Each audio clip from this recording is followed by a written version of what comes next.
அன்பர்களே வணக்கம். இன்று பார்க்க இருப்பது ஸ்ரீ விஷ்ணு புராணம் அத்தியாயம் 1 பகுதி 15 பிரதேசர்களின் லட்சியம்.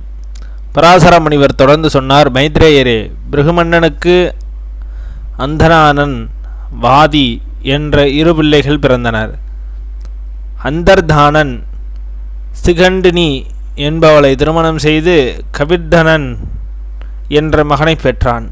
அவனுக்கு அக்னியின் மகளான தீக்ஷணையை மணந்து பிராணசபர்கி, சுக்கிரன், கயன், கிருஷ்ணன், விரசன், அசிகட் என்ற 6 புத்திரர்களை பெற்றான்.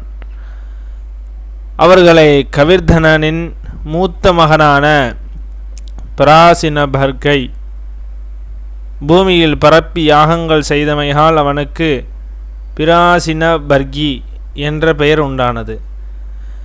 அவன் சமுத்திரத்தின் புத்தியான சுவர்ணை என்பவளை திருமணம் செய்து 10 பிள்ளைகளை பெற்றாள். அவர்கள் தனுர்வேதத்தில் வல்லவர்கள். அவர்கள் அனைவரும் ஒரே பயண விரும்பி சமுத்திர நீரில் மூழ்கி 16,000 ஆண்டுகள் தவம் செய்தார்கள். அவர்கள் பிரம்மனின் கட்டளைப்படி பிரணஷீனபர்கி என்பவன் மக்களை விருத்தி செய்ய நினைத்தான். அதனால் தனது பிரதேசங்களை நோக்கி, பிள்ளைகளே, பிரம்மதேவர் மக்களை விருத்தி செய்யும்படி என்னை நியமித்தார். நான் அதை ஏற்றுக்கொண்டேன். அதனால் எனது விருப்பத்தை பூர்த்தி செய்யுங்கள் என்றார். அதற்கு அவர்கள், நாங்கள் மக்களை விருத்தி செய்வதற்காக எதை செய்ய வேண்டும் என்று விளக்கமாக கூறுங்கள் என்று கேட்டனர். மகாவிஷ்ணுவை ஆராதிக்காது யாரும் எதையும் பெற முடியாது. அதனால் எமது விருப்பம் பூர்த்தியடைய வேண்டுமானால் நாராயணனை ஆதாரியுங்கள். அவர்கள் மக்களை விருத்தி செய்யும் ஆற்றல் உங்களுக்கு தருவார்.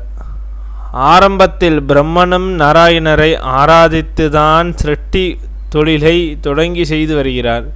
அதனால் நீங்களும் அவனை ஆராதித்தால் மக்களை விருத்தி செய்வதற்கான தன்மை உண்டாகும் என்றார்.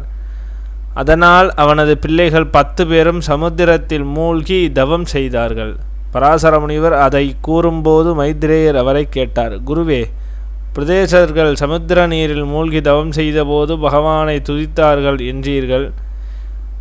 அந்த ஸ்தோத்திரங்களை எனக்கு சொல்லுங்கள் என்றார். சகல சப்த ஜனங்களும் எங்கே சென்று நிலை பெறுமோ அத்தகைய சகல உலகங்களுக்கும் சிருஷ்டி சங்காரகர்த்தவனான பரமபுருஷனான நாராயணனை நாம் வணங்குகிறோம். சூரியன் சந்திரர்களை பிரகாசிக்கச் செய்யும் ஸ்ரீ விஷ்ணுவின் தொண்டு செய்கின்றோம். எவன் தினம்தோறும் தேவதைகளாலும் பிதர்களாலும் உண்ணப்படுகிறார்களோ, எவன் எல்லா உயிர்களையும் இயக்குகின்றானோ அந்த தேவனுக்கு நாம் தொண்டனாகிறோம். அவன் தனது ஒளியால் இருளை போக்கி ஆகாயத்தை ஒளிரச் செய்து எல்லாவற்றிற்கும் காரணமாக இருக்கிறானோ அவனுக்கு நாம் தொண்டராகின்றோம். பிராண அபான சுரூப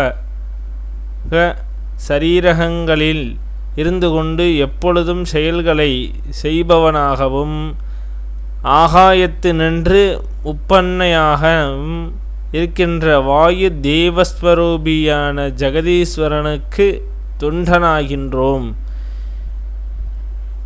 எவன் சர்வ பூதங்களுக்கும் அவகாசம் கொடுத்து அந்த மூர்த்தியாகவும் சுத்தமாகவும் இருக்கிறானோ அந்த சுவாமியை நாம் வணங்குகின்றோம். எவன் சரமும் அசரமும் ஆன இந்திரிய சுரூபியாக எல்லா விஷயங்களையும் கிரகித்து கொள்கின்றானோ அந்த பெருமானை வணங்கி தொண்டனாகின்றோம். அந்த பிருகதியின் சுரூபமுடையவனுக்கு வணக்கம். அறிவு கூறுவதற்கும் விரிவதற்குமான விகாரமில்லாதவனும் பிறப்புகள் அவற்றவனும் அச்சமானவனும் பிரகிருதியின் சம்பந்தமில்லாதவனும் பிரகிருதி புருஷர்களை விட உயர்வுள்ளவனாகவுமான இருக்கின்ற மூத்த சீவன் எவன் உண்டானோ அந்த சுரூபத்தில் விளங்குகின்ற விஷ்ணு பகவானை தொண்டனாகிறோம்.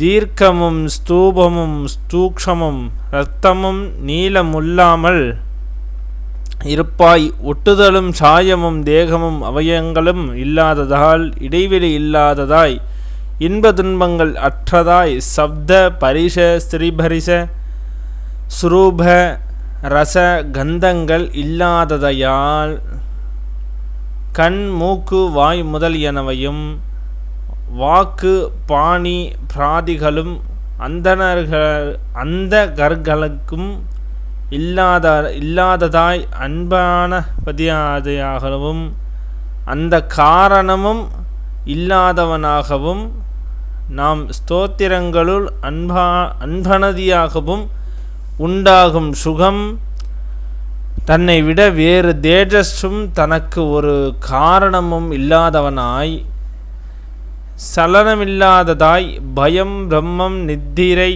பிறப்பு இறப்பு முதலிய குற்றங்கள் இல்லாததாய், பரமேகசத்ருவாதி சகல கல்யாண குணங்கள் உடையதாய், எவற்றிற்கும் இருப்பிடமாய், தனக்கு ஓர் ஆதாரமற்றதாய், வாக்கு மனம் இரண்டிற்கும் ஏற்றாததாய், கண்களால் காண முடியாததாய், எவ்விதமான எல்லா விதங்களிலும் உயர்ந்தவராய் பரபிரம்மமாய் விளங்கும் அந்த மகாவிஷ்ணு பகவானுடைய சுரூபத்தை நாங்கள் வணங்குகின்றோம் என்று பிரார்த்தனை செய்தபடி பிரதேசர்கள் எம் பெருமானை துதித்த வண்ணம் சமுத்திரத்தில் 16,000 ஆண்டுகள் தவம் செய்தார்கள்.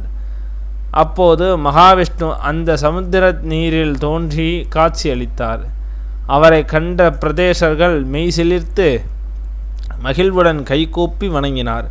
பிரதேசர்களே, உங்களுக்கு வேண்டிய வரங்களை கேளுங்கள் என்றார். அதற்கு அவர்கள் சொன்னார், எம்பெருமானே, எமது தந்தையின் விருப்பப்படி நாங்கள் மக்களை விருத்தி செய்வதற்கு ஆறுதல் வேண்டும் என்றான். மகாவிஷ்ணு அவர்களை கேட்ட வரத்தை கொடுத்துவிட்டு மறைந்தார். அவர்கள் மிக்கவும் மகிழ்ச்சியுடனும் தமது நாட்டிற்கு சென்றார்கள். இதன் தொடர்ச்சியை அடுத்த பகுதியில் பார்ப்போம்.